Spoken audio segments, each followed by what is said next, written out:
The observation deck of the Stellar Wanderer hummed with its usual soft vibration as the ship cruised through the void between star systems. Ambassador Chen lay sprawled on the cushioned bench near the viewport, one arm draped over his eyes, his chest rising and falling in the slow rhythm of sleep. The three Vexorian cubs, Zilix, Karth, and little Nessa, stood at a respectful distance, their crystalline eyes reflecting the starlight. Their translucent skin shimmered with patterns of concern, colors shifting from blue to violet. "Is he dying?" Zilix whispered, his voice carrying the harmonic overtones typical of his species. At 7 cycles old, he was the eldest and thus responsible for his younger siblings. Karth tilted his head, the gesture mimicking what he'd learned from observing humans. "Mother said humans do this thing called sleeping, but she also said it was dangerous." Nessa, barely 4 cycles old, pressed closer to her brothers. He looked so still, like the preserved ones in the memory chambers. The cubs had every reason for alarm. Vexorians, like most of the advanced species in the galactic concordat, had evolved past the need for unconsciousness. Their minds operated in shifts, portions resting while others remained alert. The very concept of complete voluntary shutdown seemed like evolutionary suicide. "Should we alert the medical bay?" Zilix's colors flashed orange, the hue of urgent decision-making. "Wait," Karth said. "Look at his face." They crept closer, their footsteps silent on the deck plating. Ambassador Chen's features were relaxed, the worry lines that usually creased his forehead smoothed away. The corners of his mouth curved upward ever so slightly as if he was privy to some pleasant secret. "He looks..." Nessa struggled for the word. "Happy?" "Peaceful," Karth corrected.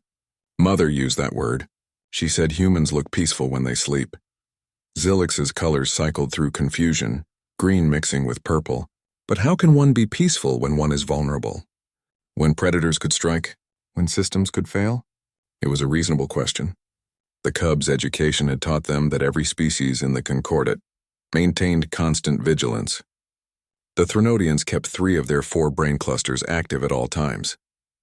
The Mercavian hive minds never experienced individual unconsciousness. Even the gentle Silithian philosophers maintained peripheral awareness during their meditative states. Humans, however, did something that terrified every other species. They trusted.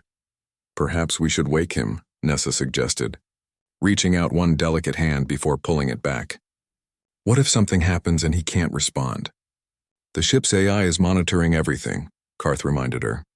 "It would alert him to danger." "Yes, but in those precious seconds..." Zilix didn't finish the thought. Ambassador Chen stirred, mumbling something incomprehensible.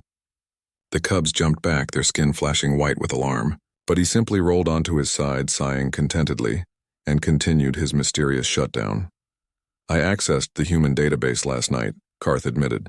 "I wanted to understand. Do you know what I learned?" His siblings leaned in, colors brightening with curiosity. "Humans spend nearly 1/3 of their lives in this state." 1/3.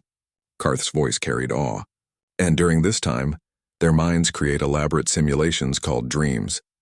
They process memories, solve problems, even practice survival scenarios, all while completely defenseless." "That's insane," Zilix breathed. "Why would evolution permit such a vulnerability?" "Because me," came a gentle voice from behind them. "It made us stronger."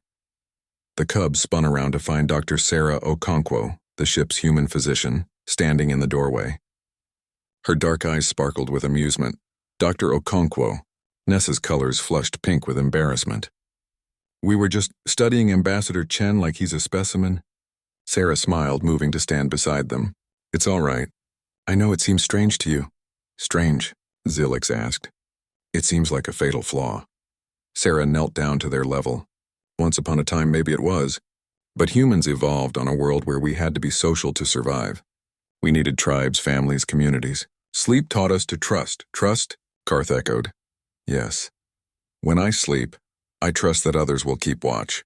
When Ambassador Chen naps here, he trusts that you won't harm him, that the ship's systems will work, that the universe isn't actively malicious. That trust allowed humans to build complex societies. We learned to depend on each other." "But you're alone on ships sometimes," Zilix pointed out. "You still sleep then?" "We do," Sarah nodded. "Because we've extended that trust to our tools. our technology, even to the basic predictability of natural law. It's a calculated risk, yes, but it's one that freed us to do something else. What? Nessa asked, fascinated. Dream. Sarah gestured to the sleeping ambassador. Right now, Chen's mind might be solving a diplomatic puzzle or revisiting a happy memory, or inventing something that doesn't exist yet. Sleep isn't just rest for humans. It's when we process our lives, heal our minds, and imagine new possibilities. It's when we're most creative. The cub stared at the sleeping human with new understanding. So the vulnerability, Karth said slowly, is actually a strength? In a way. It taught us to build safety, to create trust, to work together. Every other species in the Concordat maintains constant vigilance because they evolved to survive alone. Humans learn to survive together. Ambassador Chen stirred again, this time blinking awake. He sat up, yawning and stretching, then noticed his audience. Oh, hello there. Sorry, didn't mean to worry you. Just catching a quick nap. Why do you look so peaceful? Nessa blurted out. Chen smiled, the expression warm and genuine. Because, little one, I trust that you're watching. That makes all the difference. The cubs exchanged glances, their colors shifting to gold, the hue of new understanding. Perhaps humans weren't reckless after all. Perhaps they had simply discovered something the rest of the galaxy had forgotten. The true strength sometimes comes from allowing yourself to be vulnerable in the presence of those you trust. As Chen stood and ruffled Nessa's translucent hair, the cubs realized they had just learned the most important lesson about humanity. Not that they were fearless, but that they had learned to transform their fears into bonds, and maybe, just maybe, that was what would save them all.